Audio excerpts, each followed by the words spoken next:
There's only something worse than someone who is upset that they can't do the build.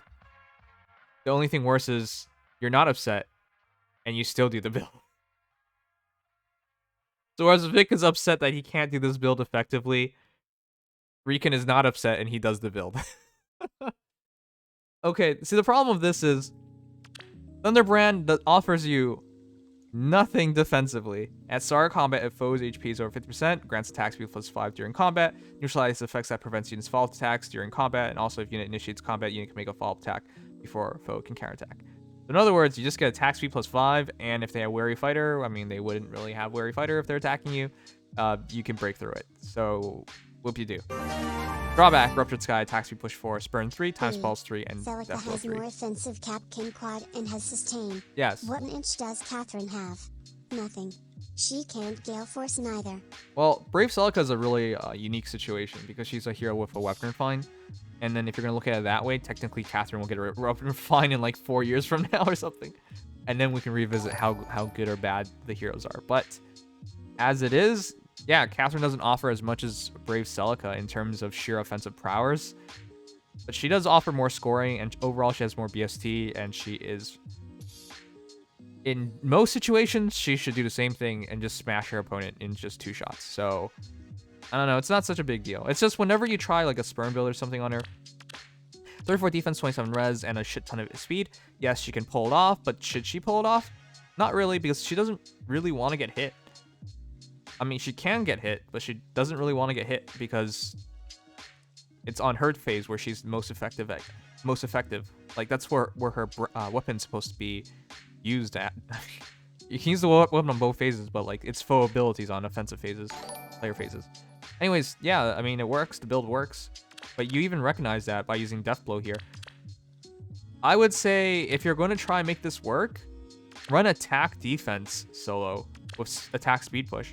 Running Death Blow on her just doesn't make sense because defensively, you know, Spurn and Death Blow just doesn't synergize together. If you run attack defense solo, you at least get to 40 defense, and then your Spurn would have a bit more value because you're reducing less damage, but it'd be working a bit better and actually saving you like extra hits. Anyways, pretty simple stuff. Yeah. One cooldown Ruptured Sky is real good too. If you attack twice, you should probably smash them. Though I would say with the damage output you're having with attack speed push, Thunderbrand, and Death Blow, you're going to do more damage with Glimmer than Ruptured Sky. Except for against dragons. You should do more against dragons. But that's what I would do. I would use Glimmer and I would use attack defense solo. Otherwise, it's a good build. It's just not perfect and it's not really meant for it. Survive Blow, Reposition Deadeye, attack speed solo 4, and I'll follow up 3, Times Pulse 3, and attack defense solo. And this is a 40+1 Shamir with 60 attack plus attack. Very nice. 41 speed, 25 defense, 24 res. Survival Bow. I just forgot, Survival Bow is a very... I mean, I'll just ask you guys this. Do you prefer Shamir or Elnora? Because the way I see it and I think about it, I'll take Shamir in general play content, but I'll take Elnora in Ether raids all day, every day. The reason is for, like, as good as this is, special trigger cooldown count -1. If unit's not adjacent to an ally, grants attack speed +6 during combat, and also if foe's HP is over 80% at start of combat, foe can counterattack. That's great and all. It effectively acts as a fire sweep, and she should outspeed her opponent pretty easily. Not only does she have, like, I mean, she has 174 BSD, but she has super boons and everything too. Not only does she have like the enhanced BSD, she uses it properly. Problem is, if she fights anything with advantage, or if they took damage, she can counterattack, and then it goes bad because she only has 25 defense, 24 res. She's in trouble if they can counterattack. And then they can counterattack and ether raid a lot because advantage sweeping is pretty common. So anyways, reposition Deadeye, attack speed solo 4. Deadeye is really, really nice on her, but she's already really quick. But I guess that still makes sense because she doesn't, at just +1, doesn't get too crazy. Also rip hell. Grima 6,367,000,000. Thanks, Lumion. But yeah, the build's real good. Not follow up with Sera's bow is great. You essentially have, you know, fire sweep on her, so good. Attack speed solo 4 with attack defense solo 4 makes sense because she's already using a solo in her bow, so stacking triple solos with a 2 cooldown Deadeye is very deadly. Okay, I like it. It's a good build. And that Deadeye should do quite a bit because it is doubles damage dealt. 6,315,827,272. Yep, Garb. Yeah, I wouldn't really change anything. That's good. Times Pulse is a nice touch, but I don't really think it was completely necessary. Oh boy. Of course. I have one weakness. I don't know what your weakness is. I just knew immediately as soon as you gave me that message, it would be Seteth. Was I the clown that day one this hero? Yes, and I do it again. Yeah, you are a clown. Why would you do this? You guys do know Seteth is demoting to a 3 to 4 star, so there's almost no reason to plus 10 him now. While you are correct that if you want him to get to plus 10 immediately for arena purposes, yes, sure, get him now. It's the best time. But in the future, he becomes a 3 and 4 star. So you have if you stop at like plus 7, plus 8 or something, you'll plus him, you'll add him, like, you'll max him out pretty easily, so. Anyways, with all things considered, 40 plus 10 plus 4, I would go for plus speed personally, so congratulations, you got the right IV. 49 HP, 57 attack, 47 speed, 37 defense, 28 res. So that is like a master jack of all trades who is also a pretty decent support hero. Spear of Ass, I'll just call it that because it's funnier. If he is within 2 spaces of an ally, grants attack speed plus 4 to unit during combat. Additionally, attack speed plus 4 to allies within 2 spaces during combat. And of course, they can't buff for attack and speed. Very, very nice spear. It's simple in nature compared to like the stuff we're getting nowadays, but it's super effective. Anyways, Bonfire, Sturdy Impact, Aerobatics, Attack Speed, Rain, and Heavy Blade 3. I actually love the Sturdy Impact. Oh boy. Getting you to 47 defense, you hardly take damage, and it utilizes Seteth's above average defense. It's not crazy good, but it's definitely above average, and you should be taking it.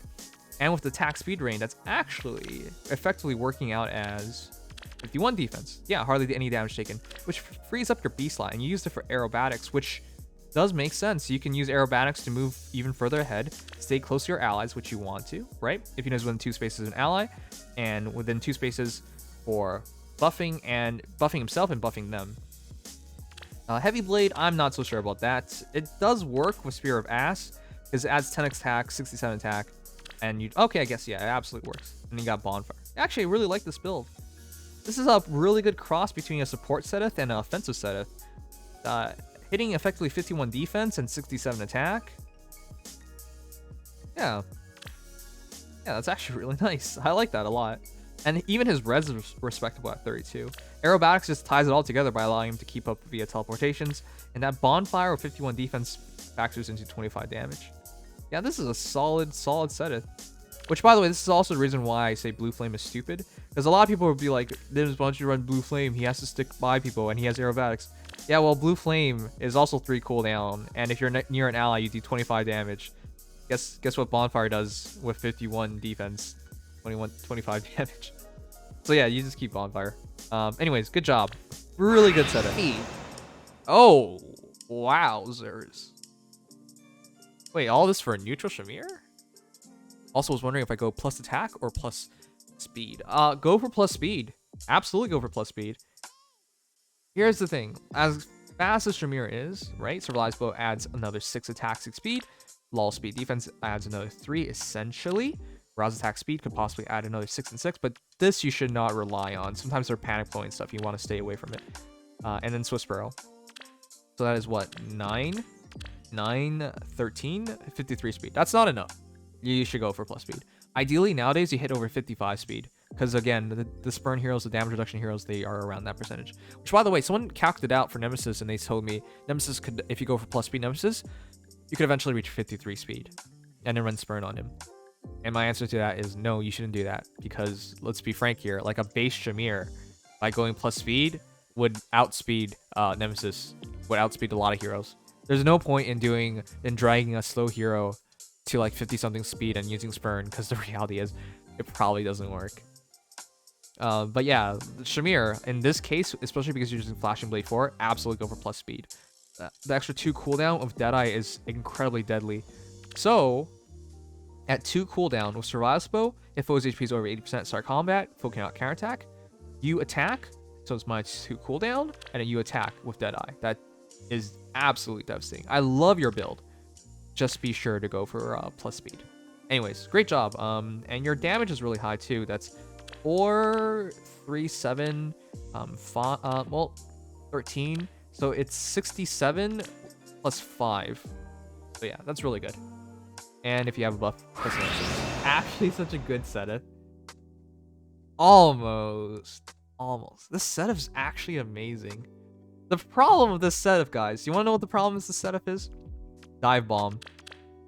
At start of combat, if both unit and foe's HP is over 80% and unit initiates combat, foe cannot make a follow attack before foe can counterattack. Fury 4. After combat, deals 8 damage to unit.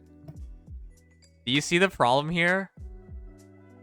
You're literally... Like, the stat line is super clean, but you are literally taking yourself out of Dive Bomb. Immediately. Like... Why did you do that? Your first battle, sure, they don't counterattack. It deals 8 damage, so you're now 40 out of 48, which, that's not 80%, is it? Yeah, that's 83 point. That's 0.8333%. So the next battle is when you get knocked out of it. So I don't know why you're doing that. Why not just run Life and Death, like Life and Death 4? If you don't want to drop your defense, why not run... If you're summoner support as well, you have 53 HP. Why not run like attack speed push? That way you get it to 2 to 3 battles. Oh, it's actually 3, but you get it 3 battles before you get knocked out Dive Bomb. But yeah, ideally it's like Swift Sparrow 3, or Life and Death 4. Ideally it's those two, because they don't drop your HP. So I would absolutely suggest you switch to those, and instead of Renewal, you can run like attack defense solo with Life and Death, for example, to counteract the loss on defense, for a net gain on one point on defense with Life and Death, for example. That's what I would do. If you do that, you stay in Dive Bomb easier. I know you have Noontime, and that's nice and all, but if anything goes wrong, you just get knocked out of Dive Bomb. Good news is, you attack, you're still in Dive Bomb, and you now have Noontime for next battle, and you can heal. The bad news is, if you don't heal enough, and you get knocked even remotely, anything touches you, you are out of Dive Bomb. So, it's like entirely offensive. The math works, it does. But if you get hit by anything, you're going to be out of it.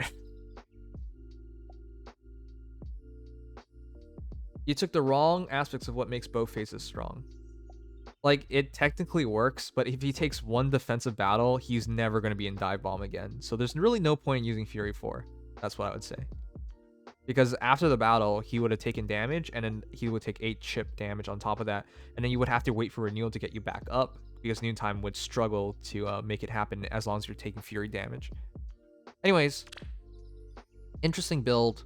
I would have just replaced A for like Life and Death or Swift Sparrow, and I think that would have been the perfect thing to do. Now, those builds are not as good dual phase, but with attack speed rain and Spear of Ass, you add all of that together, that's an extra 8 speed. I think even by switching to Swift Sparrow, you would still reach 54 speed, and that at least gets you a draw. If not, you doubling them. The super fast heroes will still draw, so I think that's probably the best. Anyways, it's fine. The other thing you might want to consider is like aerobatics just in your seal slot, because Spear of Ass wants you to be within 2 spaces, so aerobatics would just get you to teleport right on top of them, probably extends things out. That would synergize a bit better than Renewal, because by using Fury, you're kind of forced to use Renewal, so yeah, I would rebalance it a bit, but otherwise it's a great Seteth.